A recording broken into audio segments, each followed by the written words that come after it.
My name is Eric Cross, and pertaining to this interview, I'm a DJ. Yeah, 3 iPods, probably 4 computers, and all of them are filled with all kinds of music. I'm a bit of an organizational disaster. That's something I actually look forward to next year. I'm going to try to reevaluate. Basically, I'm faced with one turntable that can play MP3s and one that can't.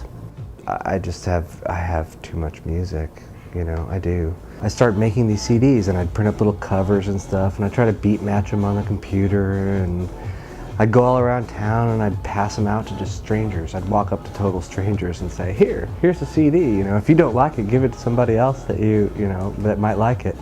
And I did that for about 3 years, and I kind of became known as the music fairy around town. Like, where I'd stop by restaurants and places of business and people that really liked it. And back then I was really into like down-tempo, trip-hop, like kind of Portishead-y kind of music. And so it was really great for like restaurants and stuff like that. And so a lot of people really dug it, and I kind of got a like name for myself as like this weird, strange guy that would like pass out free CDs to people on the street. And I would come up with one, and I'd print covers and track listings and the whole bit, and wander around town, and I had a little bag, and I'd pass them all out, and I just got a big kick out of it. But through that, I learned about turntablism, because a lot of the music that was being produced, that I was playing, was being produced on turntables.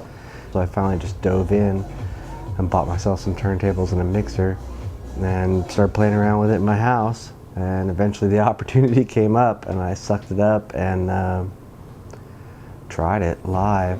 My first gig ever was a horrendous event at a private party where I'd been hired, and I had all the equipment. I didn't even really know how to use it, and I had brought like all this like gangster rap and hip hop and Eazy-E and all this stuff like that. But like about 6 months later, a friend of mine asked me if I wouldn't play some house music at his bar. He was the general manager of Escape at that time, and I said, yeah, hell yeah, I'll give it a try, you know, because I have a penchant for putting myself in situations that make myself uncomfortable, and just like this. And yeah, I did it. I didn't really know much about house music. I used to hang out in the clubs and stuff in San Francisco back in '87 and whatnot, so I kind of had a feel for it, but I didn't know any of the names of the artists or anything like that. This is an unexplored territory of music, is classical music remixed to house. There's a lot of it out there, man. There's a lot of it out there, and it's really good. This is Wolfgang's Fifth. But eventually, like, I'd like to bring this in and a third turntable. Oh, so you haven't yet? You've just been playing with it at home? I have been playing with it at home, yeah. That's a new acquisition. Yeah. Wow. Yeah, mix it up. You got it. Why is it making noise? There we go. Go ahead, you can't hurt it.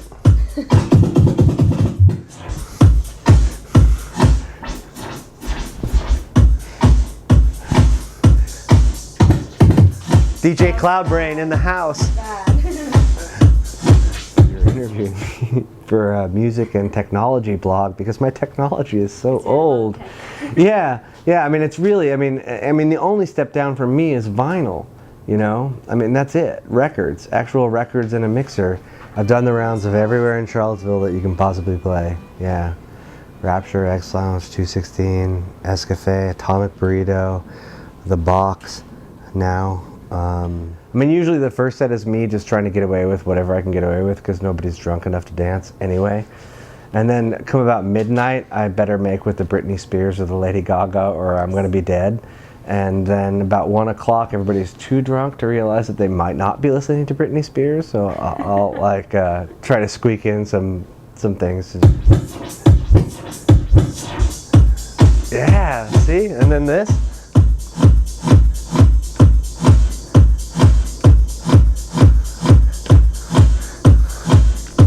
I know that on any given night and in any given place, there's a potential to be like,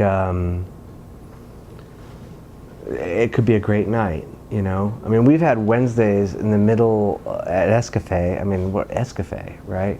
Where we broke the liquor sales record for New Year's Eve, and it's just a random Wednesday. You know, with people dancing on tables in the bars. It's just out of control. And remember, Escafe is now Eric Cross's headquarters, so if you're in the mood for a party with DJ ESC, you should come check it out. This has been fun. For Save the Songs, I'm Becky. Ciao!